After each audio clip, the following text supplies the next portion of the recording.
के 1500 में भाग करना है 3 का, और उसके बाद में 5 का और 10 का भाग करना है, ठीक है। और मान क्या आएगा वो हमको यहाँ पे बताना है, ठीक। तो पहला ऑप्शन हमारे पास है 12, दूसरा ऑप्शन है हमारे पास 11, और तीसरा ऑप्शन है 10, और चौथा ऑप्शन क्या है 17, ठीक है। तो सिंपली आपको कुछ नहीं करना है, बहुत ही आसानी से कर सकते हो। 1500 को लिख दीजिए सबसे पहले, ये 1500 का 1500, ठीक है। उसके बाद में आपका करना है किसका किसका भाग करना है वो सबको नीचे लिख दो, और गुना में क्या करना है, गुना में। तो ये 3 गुणा 5 गुणा 10, ठीक है। अब उसके बाद में क्या करना है, 1500 को 1500 लिख दीजिए। उसके बाद में आपको इनका गुना करना है, 15 तेरे 5 तेरे 15, और 15 धाम 150, है ना। अब ये 0 से 0 कट जाएगा, तो आपके पास बचा कितना, 150 बटे 15।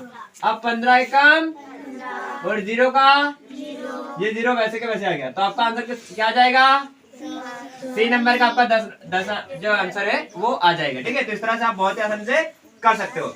सेकंड नंबर क्वेश्चन देखेंगे, तो सेकंड नंबर क्वेश्चन आपको क्या करना है, 1 और 100 के बीच ऐसी कितनी संख्याएं हैं जो 6 से पूर्णतया विभाजित हो जाए, मतलब 6 से पूरी तरह से डिवाइड हो जाए। तो करना क्या है, सिंपल है, इसको भी आपको ऐसे करना है, 1 से 100 के बीच, है ना, 1 से 100 के बीच क्या करना है, 1 से 100 के बीच, ठीक है, संख्या जो किससे 6 से पूर्णतया विभाजित हो, है ना। तो करना क्या है, आपको 100 में डायरेक्ट भाग कर देना है 6 का, क्या करना है, 100 में डायरेक्ट 6 का भाग कर देना है। तो 6 का 6 बचा कितना, 4, है ना। ऐसे करने का, देखो आपको भाग करते नहीं आता है तो इस प्रकार से आप देख लेंगे 6 का, तो 6 का बचा हमारे पास 4, उतारी आई 0 की, है ना। और उसके बाद में 6 30, उसके बाद में यहाँ पे हटा दीजिए, बचा कितना 4, है ना। तो कितना आया, 6 36। तो इस प्रकार से हमारा आंसर जो जाएगा वो क्या जाएगा, इसका भी आंसर आपका सी आ जाएगा, ठीक है। तो इस तरह से 16 हमारा आंसर आ जाएगा, ठीक है, समझ में आ गया, ठीक है। तो प्रश्न नंबर हमारे पास 3 यहाँ पर है, 4 अंकों की न्यूनतम संख्या में ऐसी कौन सी संख्या जोड़े जाए ताकि प्राप्त संख्या 75 से पूर्णतः विभाजित हो जाए, ठीक है। जो बच्चे ऑफलाइन पढ़ रहे हैं उन लोगों के लिए एक नोटिफिकेशन है कि आप लोगों ने अगर चैनल को सब्सक्राइब नहीं, सब्सक्राइब कर दीजिए, वीडियो को लाइक नहीं लाइक कीजिए, और आज रात 8 बजे आपको टेस्ट सीरीज मिल जाएगा वीडियो के डिस्क्रिप्शन में, तो वहां पर लिंक में क्लिक करके आप टेस्ट दे सकते हैं, ठीक है। तो यहाँ पर देख लीजिए, प्रश्न नंबर 3 हमारे पास है, 4 अंकों की न्यूनतम संख्या में ऐसी कौन सी संख्या जोड़ा जाए जो न्यूनतम है, ठीक है, ताकि प्राप्त संख्या 75 से पूर्णतः विभाजित हो जाए। तो हमारे को पता है बेटा कि 4 अंकों की न्यूनतम संख्या मतलब 4 अंकों की छोटी से छोटी संख्या, ठीक है। तो 4 अंकों की न्यूनतम संख्या बराबर हो जाएगा बेटा 1000, कितना हो जाएगा 1000, ठीक है, क्योंकि छोटी से छोटी संख्या 4 अंकों की 1000 है। अब आपको बोला है कि 75 से विभाजित हो जाए, तो हम 1000 को सबसे पहले क्या करें, 75 से भाग कर देंगे, ठीक है। तो 75 का हम जब भाग करेंगे तो 75 एकम 75, यहाँ पे आप घटा दीजिए, तो यहाँ पे कितना है, 10 में से 5 गई, और यहाँ पे बेटा 9 में से 7 गया 2, यहाँ पर ये खत्म हो गया, उतारी आई 0, है ना। अब उसके बाद में 75 3 हम करेंगे, ठीक है। तो 75 दिया कितना है, 225, कितने बार में, 3 बार में, इसको घटा देंगे तो यहाँ पे 10 में से 5 गया 5, है ना। और यहाँ बचा कितना 4 में से 2 गया, 2 में से 2 गया, ठीक है। अब हमारे पास शेषफल कितना बचा, 25, तो 25 को क्या करेंगे, 75 में से घटा देंगे, ठीक है, क्या करेंगे, अच्छा। इसको मैंने क्यों घटा रहा हूँ, क्योंकि याद रखें हमारे पास जब हम भाज्य ज्ञात करते हैं तो भाज्य का सूत्र होता है भाजक गुणा भागफल प्लस शेषफल, है ना। तो इसीलिए हम यहाँ पे जो प्लस होता है उसको हम यहाँ माइनस कर रहे हैं, ठीक है। तो 75 में से 25 घटा देंगे, कितना बचेगा, 5 में से 5 गया 0, उसके अंदर 7 में से 2 गया 5, तो आंसर क्या जाएगा बच्चा 50, है ना। तो 50 कौन सा है, ऑप्शन नंबर 3, ठीक है। तो इस तरह से आप आसान से कर सकते हो। देखो प्रश्न नंबर 14 देख लो, तो प्रथम 10 अभाज्य संख्याओं के गुणनफल में इकाई के अंक का स्थान जो है, सॉरी इकाई के स्थान का जो अंक है वो आपको बताना है। ठीक है, और पहला ऑप्शन है हमारे पास 6, दूसरा 4, तीसरा है 2 और उसके बाद में 0।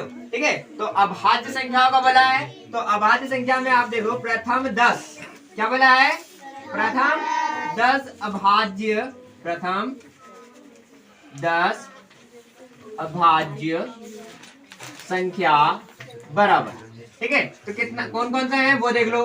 तो 2 किसी के बारे में आता है क्या? नहीं आता है। अभाज्य संख्या मतलब जो केवल खुद से कटता हो और किसी से नहीं कटता है। ठीक है, तो 2 किसी के बारे में आता है क्या? नहीं आता है, केवल 2 से ही कटेगा।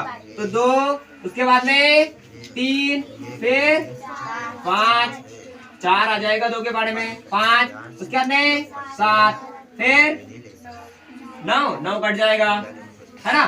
तो 7 के बाद में जाएगा आपका 11, फिर आएगा 13, फिर आ जाएगा 14 नहीं आएगा क्योंकि 14 2 के बारे में आता है। 7 के बारे में 15 भी कट जाएगा बेटा, तो 15 भी हमारा नहीं आएगा। क्या आएगा? 17, उसके बाद में 19।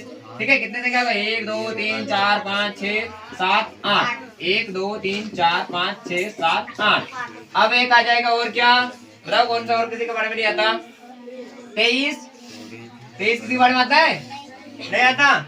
उसके बाद में 24 भी आ जाता है, 25 भी आता है, 26 भी आता है, 27 भी आता है, 29 नहीं आता, उसके बाद में 31 नहीं आता, है ना। तो देख लो 1 2 3 4 5 6 7 8 9 10 हो गए 10। इतना ही बहुत है, तो 31 में लिखने की जरूरत नहीं है। मतलब ये वो संख्या है जिनके जो किसी के बारे में नहीं आते, केवल स्वयं से कटेंगे। अब हमें बोला है इकाई के अंक में क्या आएगा अगर इनको हम गुना करेंगे तो इतना सब कुछ गुना करने की जरूरत है ही नहीं बेटा।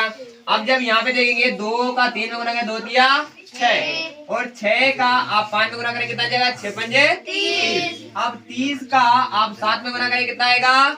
210 है। मतलब आपको समझ में आ रहा है? नहीं आ रहा है तो मैं बता दे, देखो 2 का 3 में गुना करा 6 आया, है ना। 6 का 5 में गुना करा 30 आया, है ना। और 30 का 7 में गुना करा तो कितना? 210। और 210 का अगर हम 11 में गुना करेंगे तो उससे मतलब नहीं है, लेकिन हमारे पास यहाँ पर इकाई में क्या आ रहा है? 2 जगह देखेंगे तो 0 आ रहा है, और हमें यही तो पूछा है कि इकाई का अंक क्या होगा। तो इकाई का अंक इस प्रकार से पूरा गुना करने की जरूरत नहीं है, यही का यही आपको पता चल जाए इकाई का अंक जो है वो आ जाएगा 0। ठीक है, तो ऑप्शन में 0 है क्या? कौन सा है? डी। तो इस प्रकार से हमारा आंसर क्या जाएगा? 0। हम पांचवा देखेंगे, तो प्रश्न नंबर 5वां हमारे पास है 2408 को गुना करना है 200 से, है ना, और इसके बराबर इसमें से कौन सा आंसर आने वाला है वो आपको बताना है। ठीक है, तो चलो देख लो बराबर से। तो 2408 में गुना करना है 200 का। ठीक है, तो मैं आपको 2 तरीका बताऊंगा। पहला तरीका देखें जो हम लोग नेचुरली हमेशा करते हैं, तो 0 को गुना करेंगे इसमें, तो 0 0 0 0। अब मैंने वो टाइम 0 क्यों लगाया? क्योंकि हमको 0 का गुना 4 संख्याओं में करना था इसलिए। ठीक है, एक बार कट मार देंगे, फिर एक बार वही करेंगे 0 0 0 0। कितने बार? 4 टाइम 0 लगाएंगे क्योंकि 4 संख्या है हमारे पास। फिर एक बार कट मार देंगे। ठीक है, क्यों कट मारेंगे? क्योंकि हमने एक संख्या गुना करा तो एक कट मारा, 2 संख्या गुना करा 2 कट मारा। अब करेंगे 2 का 2 चौके 8, उसके बाद में 2 शून्य 2 चौके, अरे गलत कर दिया बेटा, 2 8 16 16 के 6, हाजिर का 1, 2 शून्य और 1 का 1, 2 चौके 8, 2 दूनी 4। अब क्या करेंगे? इसको जोड़ देंगे, तो 0 का 0 का 6 का 1 का 8 का 4 का। देखो इस प्रकार कोई आंसर है क्या हमारे पास? 3 नंबर का है। कितना? 48,001 क्या हो जाएगा यहाँ पर? 48 16 0 0 हमारा आंसर आ जाएगा। अब देखो इतना सब कुछ ना करते हो, मैं आपको सरल तरीके से किस तरह से करेंगे वो बता देता हूँ। तो 2408 में गुना कैसे करना है? 200 का करना है ना। क्या करना है? 200 गुना करना है। आप बोलेंगे सर आप तो वैसे ही कर रहे हो, ठीक है कोई दिक्कत नहीं। देखो जरा, सबसे पहले बेटा 2 0 उतार लो क्योंकि 2 0 का गुना करना है। ठीक है, देखो कितना सरल तरीका। अब आपको बाकी गुना नहीं करना है, अब आपको यहाँ पर से डायरेक्ट करना है। तो 2 डी 16, 16 की 6, हासिल का 1, शून्य में 1 गिरेगा तो 1, 2 चौके 8 और 2 दूनी 4। देख लो आपका आंसर आ गया। सेम है आंसर वही का वही। तो इस तरह से आप आसानी से कर सकते हो। जितने संख्या गुना करना है, मतलब लास्ट बार 0 2 बार है तो 2 0 पहले लगा दो और जो संख्या बचा उसका गुना करो। 3 बार 0 है तो 3 0 लगा दो और गुना करो। समझा नहीं बात?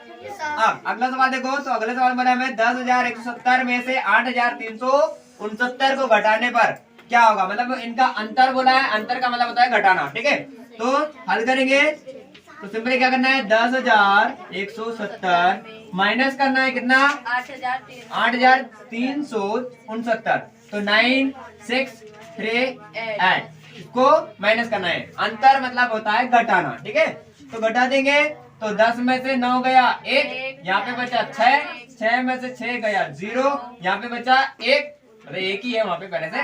तो यहाँ पर से उधार लेंगे, यहाँ हो जाएगा 10, फिर इसको उधार देंगे, यहाँ हो जाएगा 11, 11 में से देंगे 11 में से देंगे 8 हो जाएगा। यहाँ बचा 9, 9 में से 8 गया 1। चेक करो ऐसा कुछ आंसर है क्या? कौन सा? पहला। तो इस तरह से हमारा आंसर क्या जाएगा, 1,801, ठीक है। समझा गया?